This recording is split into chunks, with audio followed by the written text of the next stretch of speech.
And recording. If you haven't heard about Anchor, it's the easiest way to make a podcast. Let me explain. It's free. There's a creation tool that allows you to record and edit your podcast right from your phone or your computer. Anchor will distribute your podcast for you so it can be heard on Spotify, Apple Podcasts, and many more. You can also make money from your podcast with no minimum listenership. It's everything you need to make a podcast in one place. Download the free Anchor app or go to anchor.fm to get started. Hey everyone, welcome to another episode of the True Street High podcast. Today's guest is Sean Romero, and I'm super excited to have him on here today because he's going to talk about something that is not talked about often, and it's men and mental health. But let me just read you his bio really quick because it's pretty amazing. So he is a single father of 3. He was also a crew chief on F-16 fighter jets. Okay, that's just cool right there. But his goal is to actually transform leadership in not only the Christian community, but to also bring leadership back into the home. He wants to help men break the stigma of mental health and form a foundation of integrity through leadership and faith. He is also a certified John Maxwell coach, speaker, mentor, and a servant of Christ. And that is what his heart truly is about. Dealing with depression and anxiety, he knows firsthand what men in particular go through. And so, Sean, thank you so much for being willing to share the story, because I know just on the female side, the stigma of mental health is huge. And for us to talk about it is hard. But for men in particular, that's even harder, I've seen, because they're just made to be that, that strong guy, the one who doesn't show any feelings. And having a son of my own is so difficult to talk to him and tell him that it's okay to show that.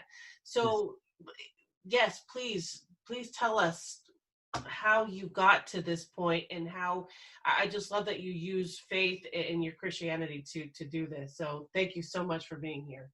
Yeah, no, thank you. I really appreciate you letting me be on here and tell my story. It's when it comes to men, like you said, there's a stigma, and as men, we're looked to as we are the breadwinners. We're supposed to be the strong ones. We're the ones, that if you want to call it masculinity and all that other stuff, and we're never really told to say, hey, it's okay to show these emotions, but, being in the military, seeing all the stuff that I saw, like I'm originally from New York City, and I enlisted into the Air Force September 12th, 2000. Okay. Literally almost 1 year to the day before 9/11. Right. And so, it was that was big for me, because I wasn't there to see the event, but I was there 4 days after the event happened, and I got to see everything. I saw, ground zero. I saw the towers. I saw this, everything, I smelled everything. It was incredible. But what I saw a lot of, first responders. I saw a lot of, especially the men, firefighters, police officers, whatever, really come together and bond and form that brotherhood. And when you go through something like that, you do form that bond. But people tend to forget about that. They said, okay, that happened, and we push it on. And then it becomes, all right, so what are you going to do next? They kind of tend to forget that. But men, as in general, we just tend to bottle up those emotions because we've never been taught how to really just, wear your heart on your sleeve. Or if you do, you're put in this certain group, you know what I mean? And you either don't know how to deal with it, or it just becomes something that controls you, your emotions and stuff. Right. So, in my experience, I've learned how to understand that, hey, you can be emotional, and you can be, you can say, hey, I need help, because no matter what you do in life, no matter what it is, you're always going to need help. Whether in your walk of life, if you have done something, or if you created something and you really didn't have like that support structure, there was somebody there that opened a door for you. There was somebody there before you that opened the door, but nobody's ever recognized that. They say, oh, I did it by myself. I did it by myself. No, somebody came before you and paved that road, and you follow that road, and you've built that road even more. But people don't recognize that. So, with me, I used my faith as that foundation to say, okay, you know what? Christ didn't have the most perfect people when he picked his 12 disciples. Yeah. He picked fishermen who, they're like us, military guys. We cuss like sailors, you know what I mean? And then you have you had, tax collectors, he had people that were doubters, and stuff like that. He didn't pick the perfect person. And for a lot of society tends to look at a man, they say, you have to be perfect in these situations. And if you're breaking down, then you're no longer useful or you're weak. And that's wrong. That's wrong. So, what I've approached it as, I've used that foundation to say, hey, there's a balance in everything. There's a balance in everything. Yes, if you're too emotional, you can't think of the best possible decision, make the best possible decision in that situation where you have to adapt to it, but you can't also be too rigid where your pride becomes, that it becomes that double-edged sword, where you're going to fall on that pride, you're going to fall on that, where if you were just a little bit more emotional, if you listen to your emotions a little bit, you've been more caring, that, and understand that rather than letting your pride take over, things probably be a little bit better, or you probably come to a better conclusion. So, the problem with men is that we allow our pride, but a lot of times it's a societal thing. We grew up like, hey, we see guys like John Wayne, we see guys like Clint Eastwood, we see guys like, Mike Tyson. I grew up watching Mike Tyson boxing, and, I never seen him cry, but, I saw him doing a podcast with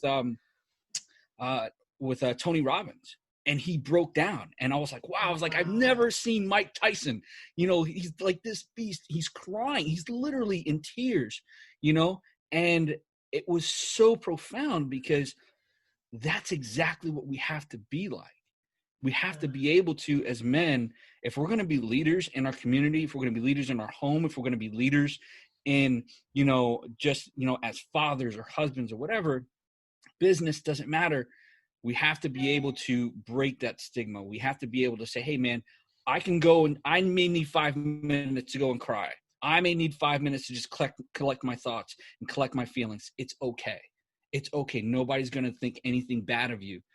Do what you got to do, bro, and come back and let's refocus and let's attack this together.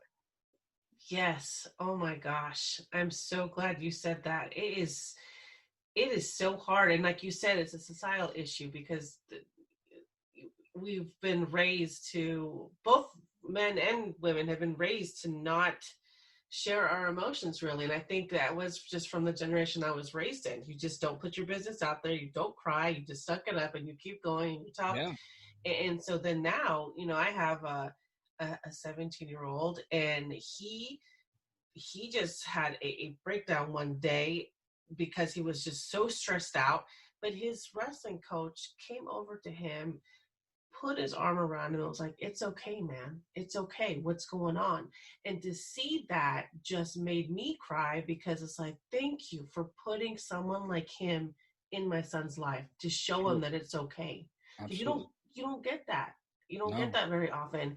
And I'm just, I was just speechless. Like, I'm so grateful for this person to be in his life. So tell us about, so you're second generation Puerto Rican. You were born in New York City, and you were discriminated against because you didn't look a particular way. And I bring this up because I'm Peruvian, but because I had the skin color that I had growing up, people automatically thought I was Mexican, and they would just tease me.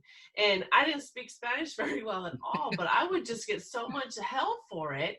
Right. And it was like, I don't understand, why are people, no matter what I was, Peruvian or Mexican, people didn't really know about Peruvian, so it's just, you're automatically Mexican because you're Hispanic. So it's like you had to educate these people that what we were and why it was okay to be that way. It's right. I mean, we're people, right? So tell us about that. How did you growing up in that environment, I'm so impressed that you never let that define you. So how did you even come to that?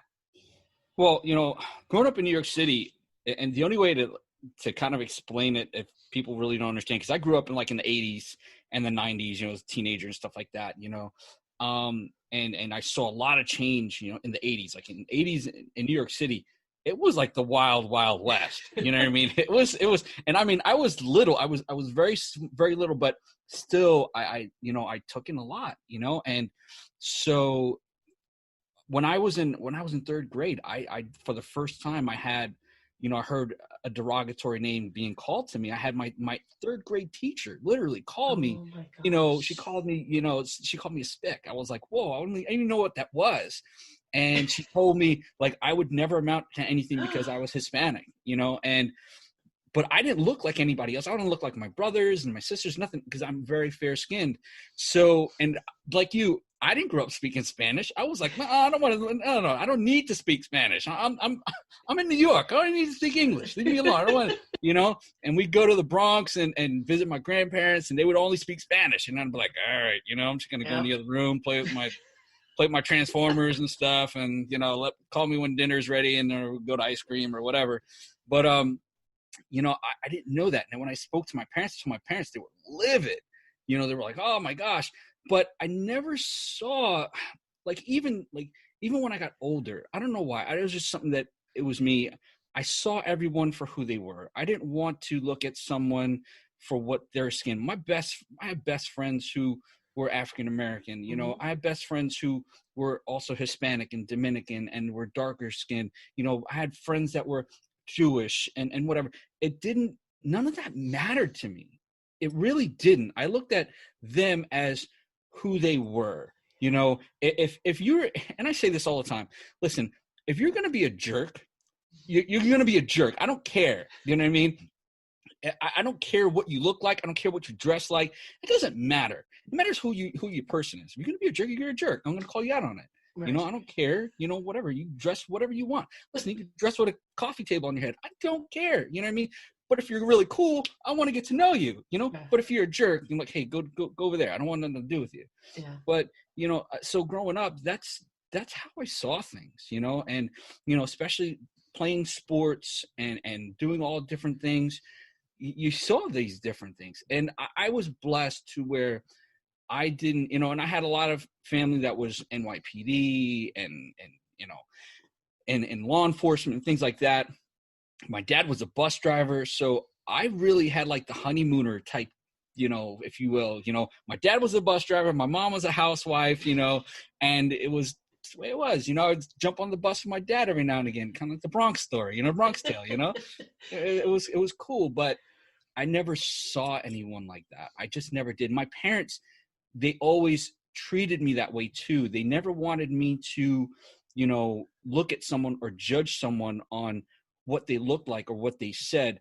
One of the earliest things that I remember that I'll never forget this, I was being really mean to my cousin one time. And I think I was around 6 or 7 years old. I was being really mean to my cousin.